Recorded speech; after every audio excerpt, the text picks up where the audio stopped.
So ESG has obviously been talked about a lot, and I think it's a really interesting one because when we talk about ESG, we have a real tendency to zero in on the E. And that's where there's an awful lot of metrics and systems and so on which allow us to measure what those environmental impacts are. But where I think the really interesting bit is actually the S. Because yes, there's BREM and all those sort of metrics of what's my carbon capture and so on.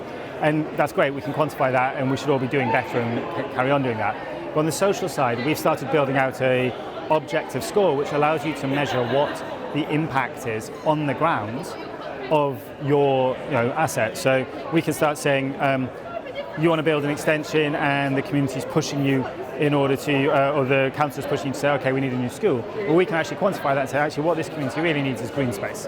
That's what you're short on. And so we're now in a place where we can start measuring that. And that's where I think the next interesting area is what's my social impact, not just my environmental impact. I think it makes as much economic sense as it does moral and a sense of community sense. You're doing things for the right reasons. I mean, God, if we hadn't done some of the sustainability stuff that we've done over even at the last 10 years, an energy bill would be double what it is now. So it just makes proper economic sense, but it's the right thing to do. It sends out the right brand messaging, and I just see that dialing up.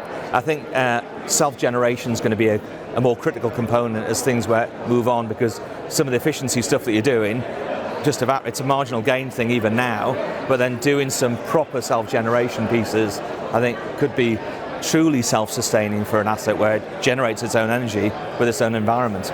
I'd like to say that ESG is at the top of the agenda. I think it's definitely talked about, but at the end of the day we work in a sector with difficult and limited margins and limited capex budgets, and I think sometimes it gets pushed backwards in the interest of short-term profitability. So sustainability and ESG are absolutely front and centre of considerations, not just for shopping centres, but for the real estate industry as a whole, and for globally as well. I mean, I think one of the big challenges for shopping centres is around EPC ratings, again for real estate, and driving those EPC ratings are. There are a lot of shopping centres and real estate that are well below where they need to be, and that's going to be a struggle and a big investment to get them to where they need to be. And we could see a number of assets not only struggle to do that, but potentially close. ESG has a huge part to play in shopping centres and all in retail environments, and particularly when we think about the investment values of those places, because all investors are looking for good environmental performance, otherwise those assets are likely to become obsolete.